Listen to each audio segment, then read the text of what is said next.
Deus fez com Pedro não foi uma cirurgia plástica. O que Deus fez com Pedro não foi uma harmonização facial, não foi uma rinoplastia, não foi uma mudança de cor de olhos, não foi uma mudança de textura de cabelo, não foi uma mudança no look dele, da roupa. O que Deus fez com Pedro foi uma transformação, uma metamorfose. Eu vou falar de novo: o meu Deus é Deus de metamorfoses. Ele pega um Abrão e transforma em Abraão. Ele pega uma Sarai e transforma em Sara. Ele pega um Simão e transforma em Pedro. Ele pega um Jacó e transforma em Israel. Ele pegará você nesta noite e te transformará numa potência elevada à glória. Eu ainda sou assembleiano do mistério. Eu acredito no poder do Pentecoste. Eu acredito que enquanto nós estamos aqui em cima existe uma batalha. Há uma guerra aqui em cima. Anjos e demônios estão degladiando. Demônios não querendo que o céu desça, anjos querendo que a igreja suba. Eu só queria saber se você acredita como eu que a vitória será nossa em nome de Jesus. Então, por gentileza, lembrando que eu estou numa Assembleia de Deus e eu sou assembleiano de berço, não me deixa sozinho. Não me deixa ficar pregando e você me olhar com essa cara feia, parecendo que foi batizado num pote de vinagre. Por favor, enquanto eu estiver pregando, não fique me olhando com esse olho seco, parecendo olho de sapo que morreu no dia de enchente.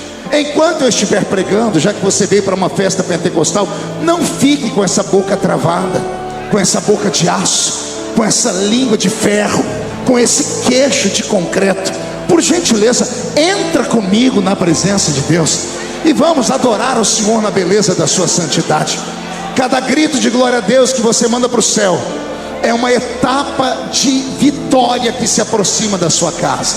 Eu aprendi isso desde criança e desde criança estou firmado na rocha. Quem me acompanha nesse pensamento, agora não dê um grito de glória a Deus não, dê um berro de glória a Deus aqui dentro.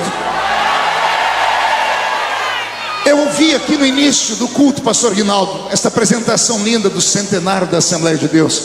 E eu preguei há 2 semanas atrás, lá no Amapá, no centenário das Assembleias de Deus, 118 anos das Assembleias de Deus do estado do Amapá. E eu colhi um testemunho lá que eu quero ler aqui para os irmãos. Em 25 de dezembro de 1917, durante o primeiro batismo coletivo nas águas, realizado no Igarapé, próximo à fortaleza de São José, 5 novos convertidos foram batizados nas águas. Ao sair das águas, a irmã Raimunda também foi batizada com o Espírito Santo. Só que ela foi batizada com o Espírito Santo e o Senhor deu a ela um idioma, que enquanto ela falava, uma pessoa que estava assistindo a reunião, que não era crente, porque foi feito ao ar livre, um empresário judeu que tinha se mudado para o Amapá, se levantou e começou a gritar: como é que esta mulher está falando no meu idioma? O pastor chamou ele e disse: o que é que ela está falando? A irmã orava e o judeu falava, em hebraico ela está dizendo: esta terra é minha, diz o Senhor. Olha, nem isso te toca, eu vou falar de novo, você não entendeu? 100 anos atrás, numa reunião, uma irmã que não sabia nem falar português direito, analfabeta e banguela, ao descer as águas, o Espírito Santo veio sobre ela.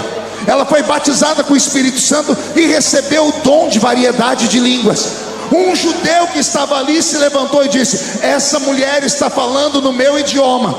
E o pastor perguntou: o que é que ela diz? Ele falou: ela está dizendo, Deus falando através dela, esta terra é minha, o Brasil é meu, diz o Senhor. Alguns anos antes, 6 anos antes, foi a vez da irmã Celina de Albuquerque, em Belém do Pará, depois de participar de um culto, onde 2 suecos que foram mostrados aqui, Daniel Berg e Gunnar Wingre, ao terem oportunidade para dar um testemunho, começaram a falar sobre o poder do Pentecostes numa igreja batista tradicional. O resultado foi terrível. Os 2 foram expulsos da igreja e linchados. Eles apanharam literalmente, se esconderam no meio da mata lá em Belém do Pará para não morrerem. A irmã Celina de Albuquerque estava no culto e ela saiu dali perturbada. Ela chegou na casinha dela, uma casinha de madeira coberta de sapé, e dobrou o joelho à meia-noite e começou a dizer: se é verdade o que eles falaram, eu quero receber. Só que não foi um pedido, ela orou até as 4 da manhã. E ela conta que às 4 horas da manhã ela olhou para o céu, porque ela ouviu um barulho e o teto sumiu, e ela via bolas de fogo caindo dentro do quartinho dela. Uma das bolas caiu na cabeça dela, e a primeira brasileira foi batizada com o Espírito Santo, irmã Celina de Albuquerque. No dia seguinte ela procurou aqueles homens e fez um culto na casa dela. Eu preguei no centenário das Assembleias de Deus da Igreja Mãe e assisti em loco 500 irmãos batistas que vieram do nada e entraram no culto e pediram a palavra.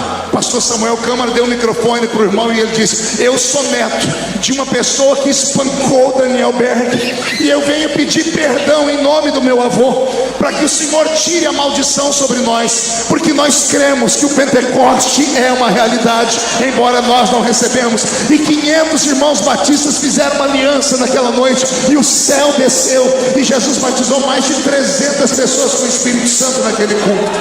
Eu estou pregando aqui para descendentes de Daniel Berg do navio. Eu estou pregando aqui para a igreja carioca. Eu conheço o país inteiro, do Oiapoque ao Chuí. Eu já falei aqui que eu preguei no país inteiro. Eu nunca tinha encontrado, até 20 anos atrás, uma igreja tão pentecostal como a igreja carioca. Uma igreja que acredita em dons, que acredita em revelação, que acredita em poder de Deus. Eu disse há 20 anos atrás, mas nos últimos 10 anos alguma coisa aconteceu estranha. Os crentes vêm para o culto, jogam o corpo pesado na cadeira, cruzam a perna, cruzam os braços, alguns põem a mão no queixo, olham para o céu e ficam filosofando o culto inteiro, dizendo: to be or not to be, that's the question. O restante fica amassando essa desgraça deste crente. Ali atrás, você não pode ver porque você não está aí. Eu vejo aqui casais trocando carícias aqui dentro, trocando beijos, trocando carícias, passando a mão no rosto do outro, como se aqui fosse a casa da mãe Joana. E aqui não é a casa da mãe Joana, aqui ainda é Betel. Aqui ainda é o lugar onde Deus fala. Só que Deus só vai falar se a igreja estiver ligada nele. Alguém está comigo nesse espírito aqui? Então, por gentileza, com muita força, levante a mão direita e agarre a pessoa que está do seu lado, por favor. Não é para agarrar ela. Agarrou? Ó, tem gente que nem para me obedecer presta. Ô, raça ruim. Agarra a criatura do seu lado. Agarrou? Chacoalha ela para ela ficar irritada. Não, tira ela do lugar e irrita ela. Diga: Deus te trouxe aqui para isso. Sacode ela, sacode para isso. Deus te trouxe aqui para te dar um sacode nessa noite. Deus vai sacudir a sua fé, os dons do Espírito Santo, a sua oração, a sua cidade, o seu estado, o seu país. Vai ver o momento de novo. Isso é que a carioca acredita nisso. Não é espírito, vai voltar o movimento da gente. Essa é a cidade de Deus.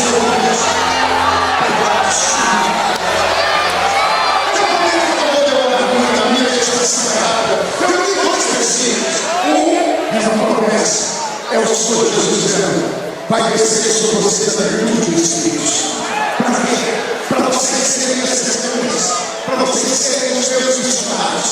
Não serve a ser missionário sem exercer a virtude do irmão. Isso está tudo muito bem, mas no capítulo 10, o outro texto que eu li, e agora, pergunte por mim. Eu só faço uma pergunta.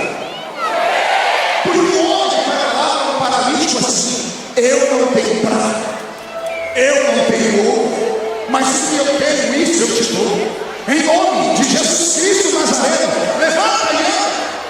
É o apóstolo Pedro. Qual apóstolo? E aqui está o problema. Eu não conheço esse Pedro de Atos dos Apóstolos. Alguém me diga o que aconteceu com ele, porque o Pedro que eu conheço está nos Evangelhos, e o Pedro dos Evangelhos é um fracassado. O Pedro dos Evangelhos afunda nas águas. O Pedro dos Evangelhos nega Jesus 3 vezes diante de uma vendedora de púrpura. O Pedro dos Evangelhos arranca a orelha de soldados. O Pedro dos Evangelhos teve um dia que deixou Jesus tão irado que Jesus não chamou ele num canto para chamar a atenção dele, chamou na frente de todo mundo, tanto é que testificaram e escreveram. Jesus disse assim para ele: o diabo quer ser andar com você, Pedro. Ele está pedindo a sua alma para ser andar com você. O Pedro dos Evangelhos, um dia Jesus disse: é chegada a minha hora. Aí Pedro falou assim: tem pena de ti mesmo. Olha o que Jesus falou para ele: para trás de mim. Não ouvi, igreja? Zé Pilintra, não. Eixo Caveira, Tranca Rua, Pombagira, demônios que a gente conhece, não era. Quem é que estava dentro de Pedro? Satanás, a estrela caída, a estrela da manhã que se apagou, o arqui-inimigo de Deus, aquele que numa revolta tirou 1/3 dos anjos do céu, aquele que nós chamamos pela Bíblia de dragão, antiga serpente, capeta, capiroto, é ele, estava dentro do apóstolo São Pedro. E todo mundo lendo Jesus falando, um entre vós é o diabo, e todo mundo olhando para Judas. E não era Judas, era Pedro. Eu conheço esse Pedro. Eu conheço um Pedro fracassado. Eu conheço um Pedro endemoniado. Eu conheço um Pedro que só era. Eu conheço um Pedro que acabou com um culto, o culto do lava-pés.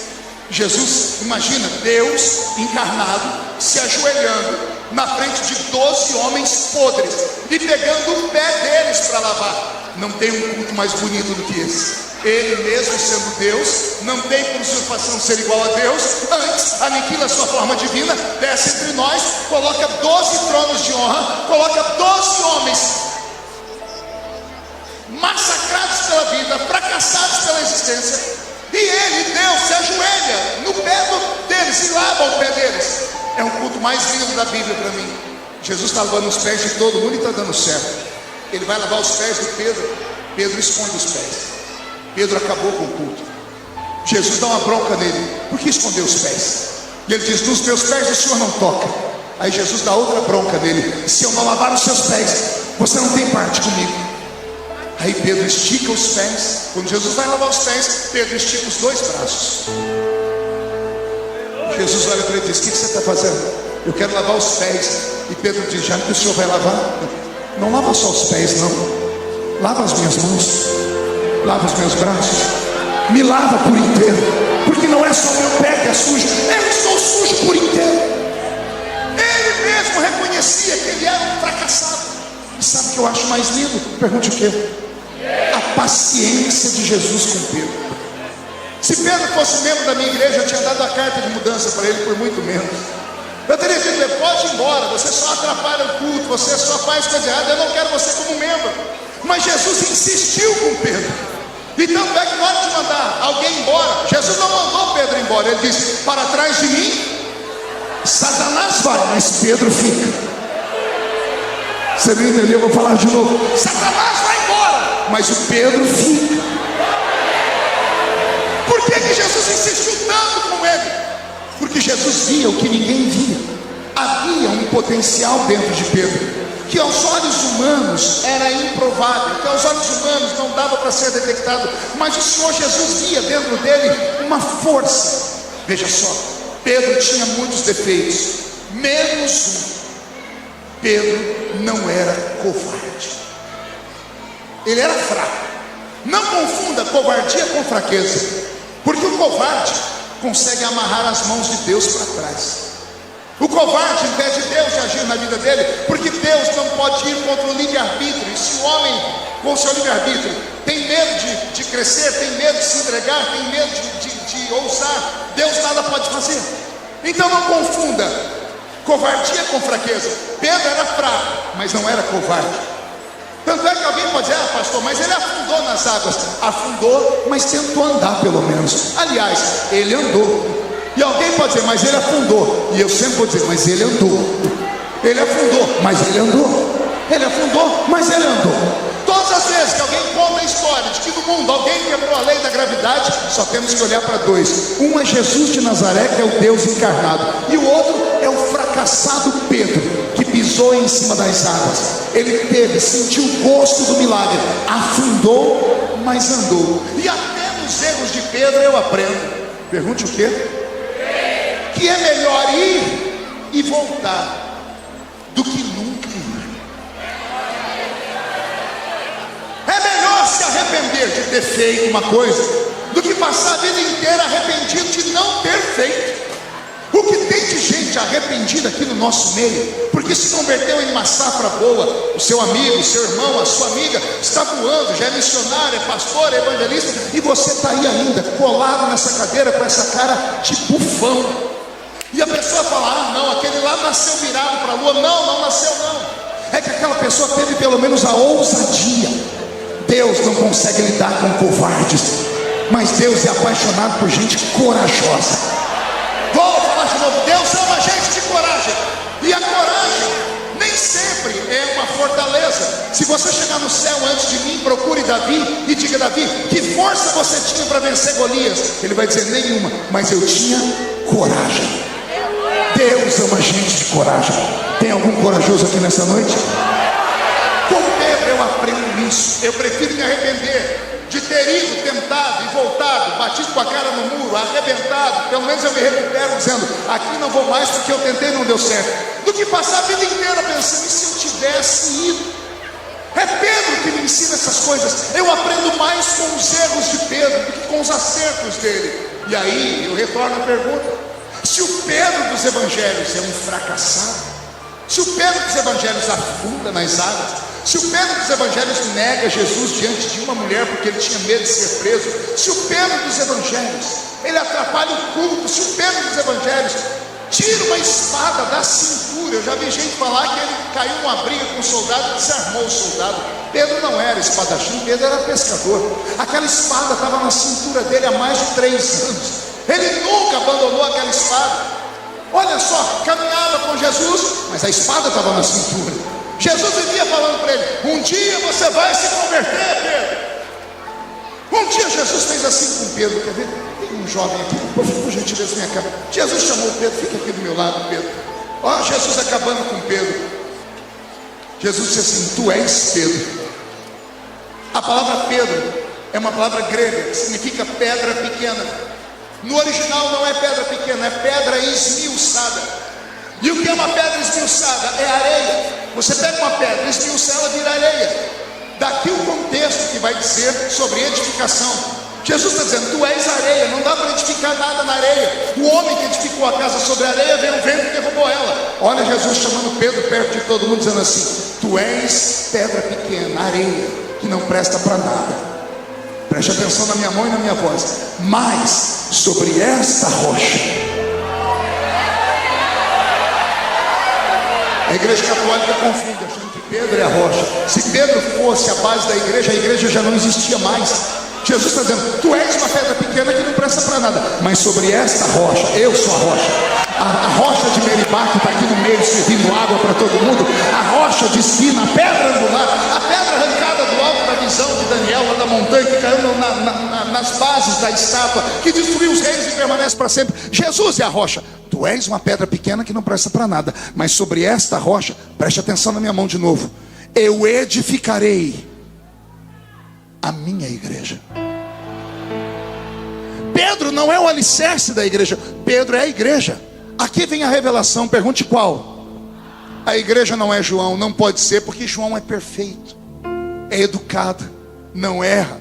Filhinhos, não pequeis. A igreja não pode ser Mateus, porque Mateus era cobrador de impostos, tinha grau universitário, aprendeu na escola hebraica aos pés do doutor Gamaliel, era formado em economia. A igreja não pode ser Tomé, que era um questionador, daí o homem da dúvida, um cientista. A igreja não podia ser Filipe, o mais equilibrado e politizado de todos, que ganhou Natanael, o judeu em quem não havia dolo.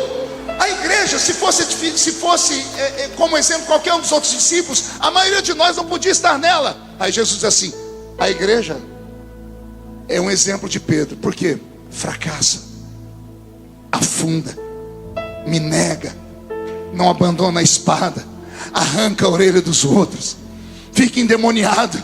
O diabo fica pedindo para se andar. Esta é a minha igreja. Quando Jesus disse: eu edificarei a minha igreja, vamos lá, tu és uma pedra pequena que não presta para nada, mas sobre esta rocha eu edificarei a minha igreja. O diabo gritou no inferno: se Pedro é a igreja, eu acabo com ela. E Jesus disse assim: ó, mas as portas do inferno não prevalecerão contra ela. Quer tocar nela? Passa por cima de mim, Satanás. Quer tocar em Pedro? Quer tocar nessa igreja? Passa por cima de mim, se é capaz. Deus te abençoe. Este é o Pedro.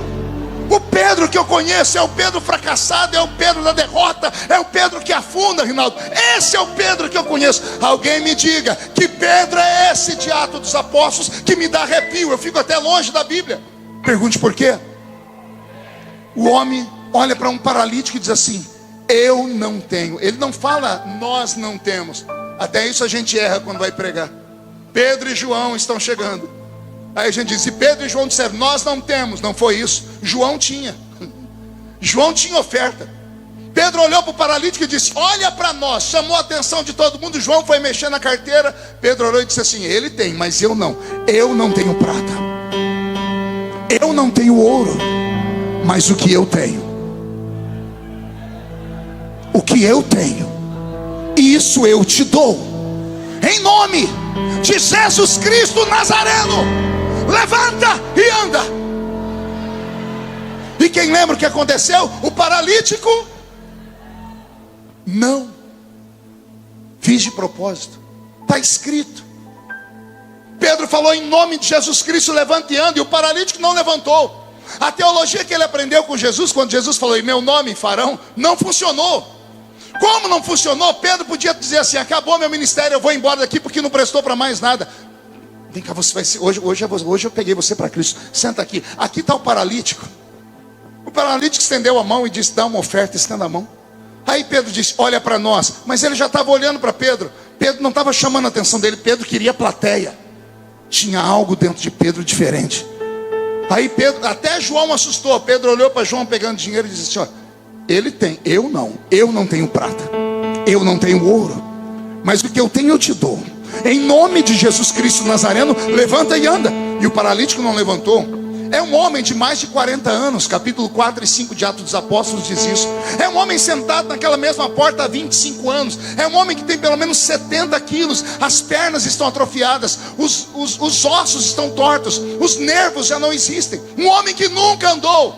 Pedro diz: levanta e anda. Ele não levantou. Pedro podia ter fugido, mas não fugiu. A Bíblia diz: e Pedro, tomando pela mão direita, o colocou em pé. Como é que se coloca em pé alguém que está com a perna tudo destruída? Pedro arrancou o homem do chão, um homem de 70 quilos, com um puxão de mão. Pedro estava possuído.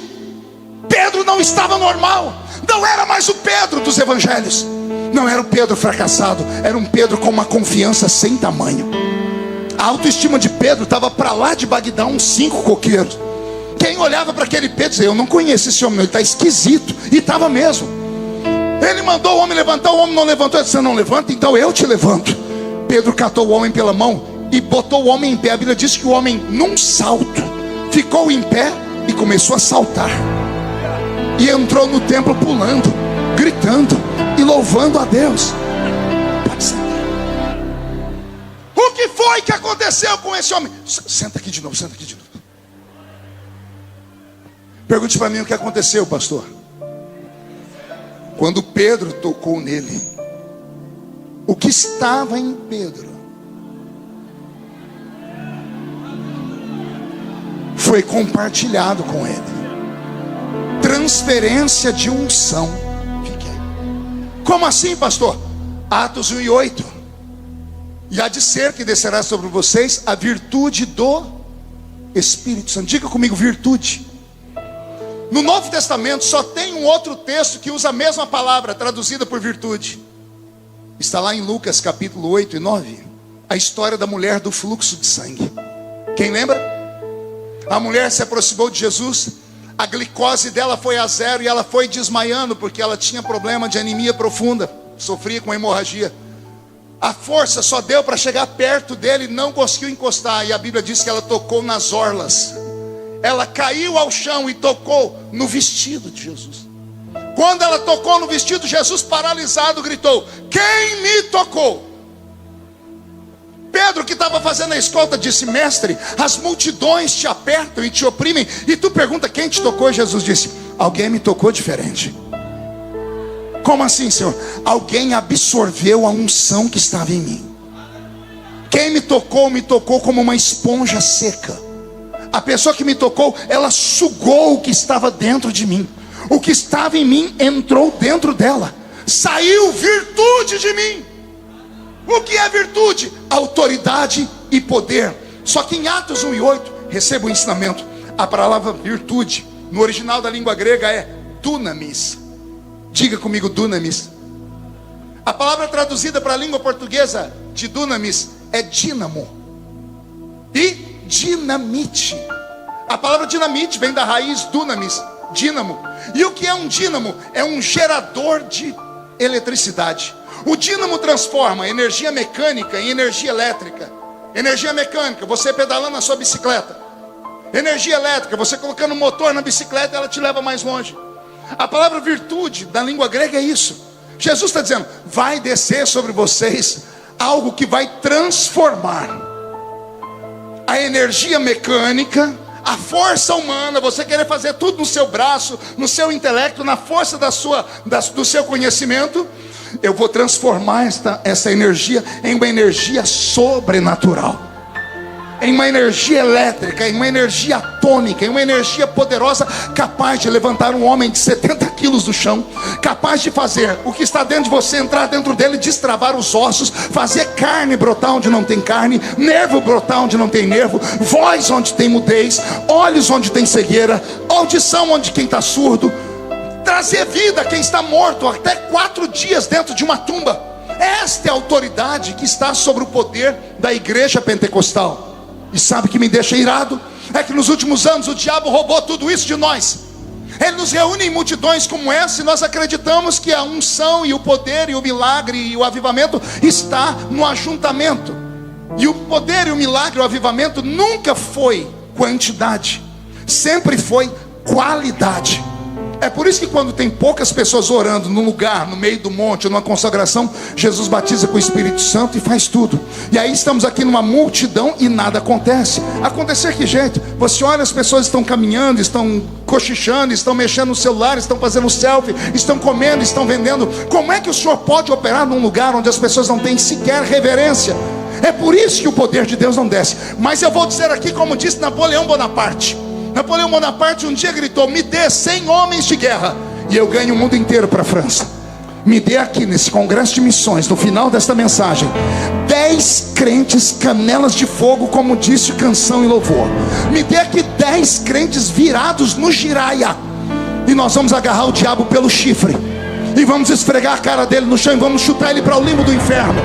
Me dê aqui 10 crentes possuídos pelo Espírito Santo e a gente manda embora de Volta Redonda Zé Pilintra, Zé Pilantra, Chucaveira, Tranca-Rua, Preto Velho, obra de feitiçaria. E se tem algum pentecostal que acredita nessas coisas, por favor, me ajude aí. Você tem 2 formas de sair desse culto, dizer, olha, foi linda as coreografias, foi uma realização ouvir Canção e Louvor cantar. Olha, o pastor Marco está até gritando, está até bonitinho. Sair daqui dizendo, foi legal. Ou você pode sair daqui dizendo, se é verdade o que ele falou sobre Pedro, eu quero que a minha vida seja transformada como a de Pedro. Me diga, quem é o Pedro de Atos dos Apóstolos? O Pedro de Atos dos Apóstolos não só levantou um paralítico, o Pedro de Atos dos Apóstolos perdeu o medo. Depois que o Espírito Santo desceu, ele pulou no meio de uma multidão, porque todo mundo falou que os crentes estavam bêbados. A Bíblia diz, e Pedro, saltando no meio da multidão, disse, aqui não tem ninguém bêbado.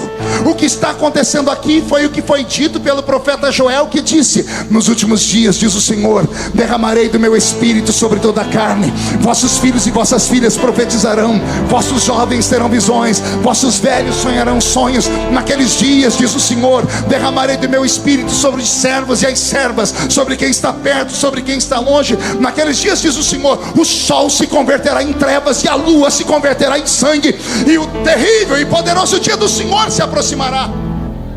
Quem é esse homem? Pastor, olha, é um crente recitando a Bíblia. Pois é, Pedro era analfabeto. Capítulo 4 de Atos dos Apóstolos, versos 7 ao 13. Quem ouviu Pedro pregar depois que ele levantou o paralítico, disse assim, não são, pois, esses homens iletrados? Não são, pois, esses homens sem cultura? Como, pois, ouvimos falar com tamanha eloquência e sabedoria? Quando Jesus passou por esse mundo, 95% dos judeus não sabiam ler nem escrever por causa da opressão de Roma. 75% do que eles ganhavam era pago em tributação. Eles só sabiam fazer um pouquinho para comer. Eles não viviam, sobreviviam. Pedro e João eram pescadores, não eram da tribo de Levi. Os da tribo de Levi sabiam ler e escrever e tinham acesso ao livro sagrado. O restante não tinha.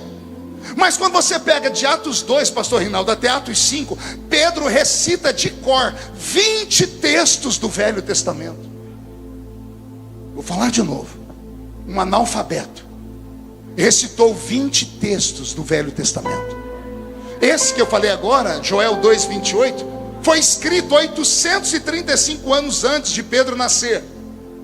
E Pedro não era levita, não sabia ler nem escrever. Como é que ele recitou tudo isso? Quem é esse homem de Atos dos Apóstolos? Quem é esse homem que depois que levantou o paralítico, a Bíblia diz assim, faziam filas na rua, não para ele tocar, só para a sombra dele passar. Aí eu ouvi um aleluia. Eu vou falar de novo. Colocava os doentes na rua, só para a sombra dele passar.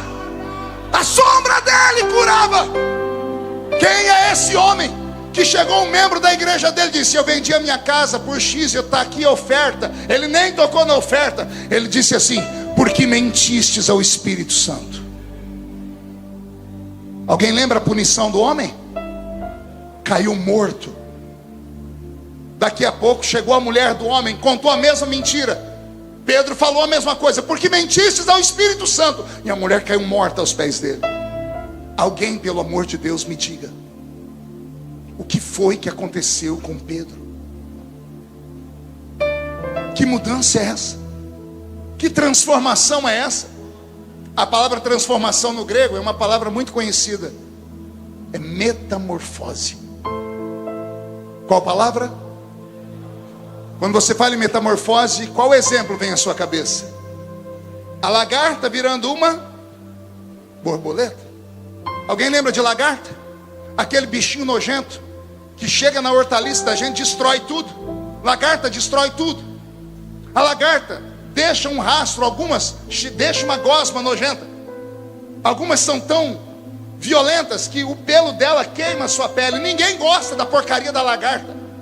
Mas a lagarta, certo dia, ela que só anda aqui e todo mundo quer matá-la, ela encontra um lugar alto e se pendura. Ela cria um casulo ao redor dela.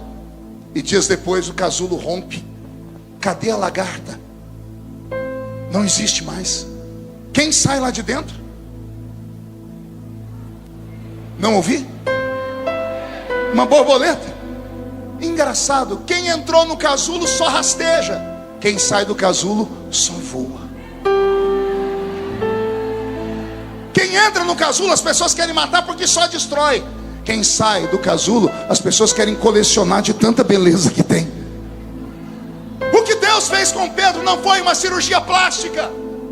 O que Deus fez com Pedro não foi uma harmonização facial, não foi uma rinoplastia, não foi uma mudança de cor de olhos, não foi uma mudança de textura de cabelo, não foi uma mudança no look dele, da roupa. O que Deus fez com Pedro foi uma transformação, uma metamorfose. Eu vou falar de novo, o meu Deus é Deus de metamorfoses. Ele pega um Abrão e transforma em Abraão. Ele pega uma Sarai e transforma em Sara. Ele pega um Simão e transforma em Pedro. Ele pega um Jacó e transforma em Israel. Ele pegará você nesta noite e te transformará numa potência elevada à glória. Se você soubesse perto de quem você está sentado nesta noite, você não ficaria só me olhando com essa cara estranha. Você acreditaria que está sentado perto de você o maior missionário, o maior pregador, o maior levita, o maior cientista, porque o meu Deus pode abrir as suas revelações e plantar dentro de você nesta noite o seu milagre. Se alguém crê nisso, dê mais um grito de glória a Deus aqui, por favor.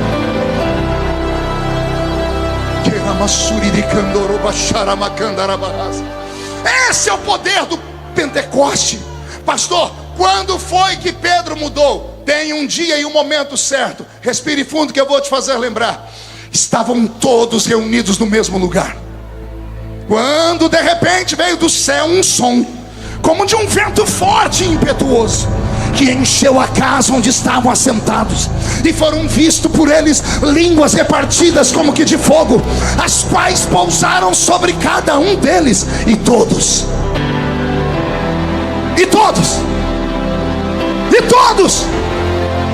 e todos foram cheios do Espírito Santo e começaram a falar em outras línguas, conforme o Espírito Santo lhes concedia que falassem.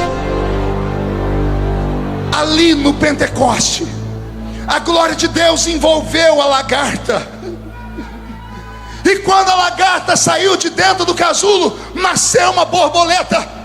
O Pedro dos Evangelhos é fracassado. O Pedro de Atos dos Apóstolos recebe a chave da igreja. O que Deus tem para fazer na nossa vida nessa noite é algo parecido com isso. Eu sou assembleiano de berço. Eu prego desde os 13 anos de idade, eu já falei para vocês. Eu venho do meio do mato. Eu ainda carrego calos na minha mão de quando eu cortava cana de açúcar no interior de São Paulo. Banhava laranja, algodão e café. Na minha igreja nunca teve nenhum erudito, nenhum doutor.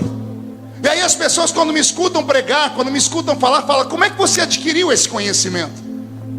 Eu me comunico em 3 idiomas. Eu escrevi mais de 20 livros sobre a Bíblia. Como foi que isso aconteceu? Uma metamorfose. A virtude de Deus desceu sobre mim. Só que a mesma virtude que desceu sobre mim, desceu sobre a maioria de vocês. Quem aqui é batizado com o Espírito Santo? Você foi batizado com o Espírito Santo? Fala em línguas estranhas? Como assim você é batizado com o Espírito Santo e não orou em línguas até agora? Ah, pastor, eu tenho que sentir para orar. Sentir o quê? O vento das asas do arcanjo Miguel no seu rosto? Quer sentir uma brasa de um querubim, de um serafim para queimar os seus lábios? O Senhor te deu línguas, e o que a Bíblia Sagrada fala sobre elas? Aquele que ora em línguas edifica a si mesmo. Vou falar de novo. Quem fala em línguas não fala a homens, senão a Deus, porque em espírito e em mistério fala com o Criador. A Bíblia diz que quem fala em línguas edifica a si mesmo. Aí você lutou para receber o batismo com o Espírito Santo, recebeu e parou. Aqui está o problema. O crente busca, quando recebe, não sabe o que fazer. Parece um cachorro que sai correndo atrás do pneu de um carro. O carro para, o cachorro não sabe o que fazer com o pneu. Aí ele volta para trás correndo. A gente busca até receber. A gente recebe e não dá valor naquilo que recebe. Era para esse lugar aqui estar cheio de unção.